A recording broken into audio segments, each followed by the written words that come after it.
मंत्री देखिए, जब से सरकार बनी है तब से आरोप पर आरोप, राजनीतिक में उठा पटक, तदभीन हमेशा विपक्ष के लोग देते रहते हैं।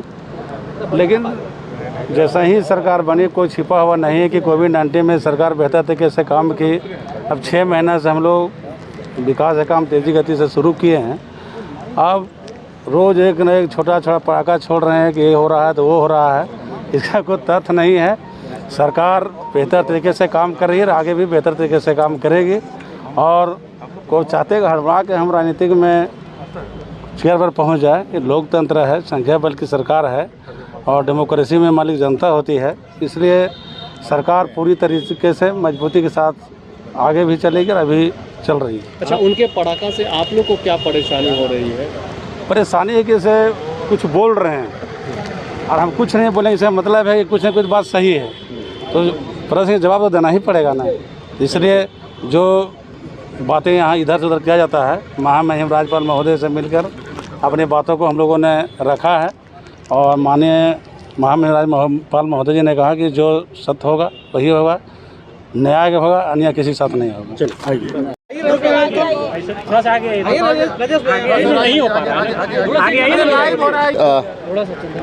इससे पूर्व में आदरणीय विधायक सोनू जी ने भी हर बातों को आपके सामने कहा।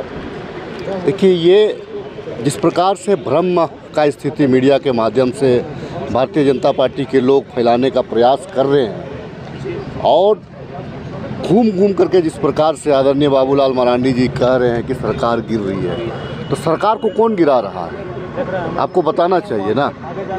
लेकिन जिस प्रकार से माननीय मुख्यमंत्री जी को बदनाम करने का नियत से, सरकार को बदनाम करने का नियत से जिस प्रकार से मीडिया में जो लांछन लगाया जा रहा है और जनता को आप जो परोसने का काम कर रहे हैं, तो उसका खंडन था ये कि महामहिम चूँकि हमारे हेड हैं, हमारे कस्टोडियन हैं, तो हमने आग्रह किया है महामहिम से कि चूँकि आप हमारे कस्टोडियन हैं, तो आप जो चूँकि संवैधानिक पद पे आप हैं, तो राज्य को स्थिर रखना कहीं ना कहीं महामहिम का भी उसमें सहयोग की आवश्यकता है। हमने आग्रह किया है।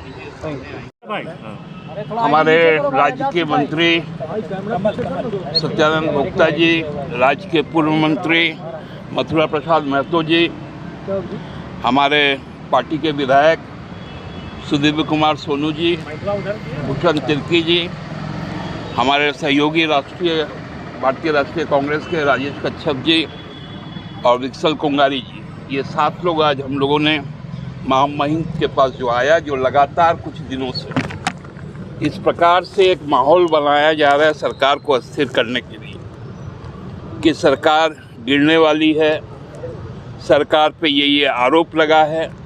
केवल आरोप लगा देने से ही चीज़ें नहीं होती हैं, उसकी विवेचना होती है और विवेचना के बाद, क्योंकि राजभवन को भी बहुत सारी चीज़ों में भ्रम में रखा गया है, आज कैटेगरिकली हम लोगों ने कहा है कि आपके पास जो भ्रम की चीज़ें आती हैं उन पर आप पूरी तरह से संतुष्ट हो लें, क्योंकि जो सोशल मीडिया, खासकर इलेक्ट्रॉनिक और प्रिंट मीडिया के साथ साथ जिस तरह से बातें आ रही है, वो राज्य सरकार को डिस्टेबलाइज करने की एक साजिश है। उसी के खिलाफ आज हम लोगों ने अपना सबमिशन दिया है। महामहिम ने हम लोगों को आश्वस्त किया है कि जो कानूनन जो प्रावधान है उसका किसी भी तरह से, चाहे कोई भी कुछ कर ले, उसका उल्लंघन नहीं होने दिया जाएगा और हम लोग आज उनके इस जो आश्वासन है उससे संतुष्ट है। हमको लगता है कि अब इस राज्य में भ्रम की स्थिति नहीं रहेगी। हम लोग जानते हैं कि एक कहावत है, empty mind is house of devil. अभी वो खाली और बेरोजगार बैठे हुए हैं, माथा खाली है, तो अब खाली माथा में जो कल्पनाएं गढ़नी है वो उनको गढ़ने दीजिए। सारे तथ्य सामने हैं और जब तथ्यों की विवेचना होगी तो वो निराधार साबित होगी। दादा, आप बोल रहे हैं बार बार इन्वेस्टिगेशन होगा तब आएगा सामने, तो आपको क्या लग रहा है जो मीडिया में खबरें आ रही है वो अधूरी सच है या एकदम पूरी तरीके से? देखिए, निश्चित रूप से फर्क है। जिस 9th A का बारंबार जिक्र हो रहा है। भारतीय जनता पार्टी के नेताओं के द्वारा 9th A में 6 बिंदुओं का उल्लेख ऑनरेबल सुप्रीम कोर्ट ने और ऑनरेबल हाई कोर्ट ने किया है। वो 6 बिंदु कहीं भी प्रभावी नहीं है।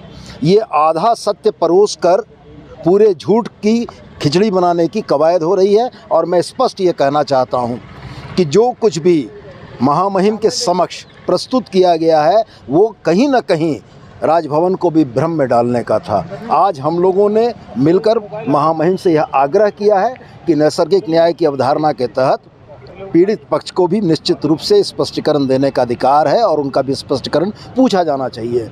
महामहिम राज्यपाल ने यह स्पष्ट कहा है कि जिस तरीके से भारतीय जनता पार्टी के प्रतिनिधिमंडल ने मिलकर हमें ज्ञापन सौंपा है था और उस ज्ञापन को हमने भेजा था, आज आपके भी ज्ञापन को भेजेंगे और निश्चित रूप से जो विधि सम्मत होगा वही होगा इस राज्य में। दिव्य जी, मुख्यमंत्री सहित कैबिनेट के एक-एक करके सब मंत्रियों पर आरोप लग रहा है। आरोप लगना और आरोप प्रमाणित होना दो अलग सिक्के के दो अलग अलग पहलू हैं। जिस दिन से इस सरकार का गठन हुआ है 29 दिसंबर 2019, अगले दिन से हमारे भारतीय जनता पार्टी के साथियों ने सरकार के गिरने, सरकार के संकट में होने की बारंबार बातें की हैं। 3 उपचुनाव इस राज्य ने देखे। 3 उपचुनावों में जनता को दिग्भ्रमित करने के लिए कहा गया कि यह उपचुनाव अगर भारतीय जनता पार्टी जीतती है तो रांची में भारतीय जनता पार्टी की सरकार होगी। हमारे आदरणीय बड़े भाई बाबूलाल मरांडी जी पूरे राज्य में घूम घूम कर यह कह रहे हैं कि सरकार जा रही है। सरकार सदन में विधायकों के बहुमत के आधार पर चलती है। किसी व्यक्ति के बोलने और किसी व्यक्ति के कहने से सरकार नहीं गिरती है। हम सिर्फ आपके माध्यम से ये स्पष्ट करना चाहते हैं कि जो भ्रम का बादल सरकार की स्थिरता के ऊपर भारतीय जनता पार्टी के लोग लगा रहे हैं वैसी बात कतई नहीं है। फ्लोर पर हाउस में झारखंड मुक्ति मोर्चा के गठबंधन की सरकार का बहुमत है और पूरी मजबूती से यह सरकार चलेगी।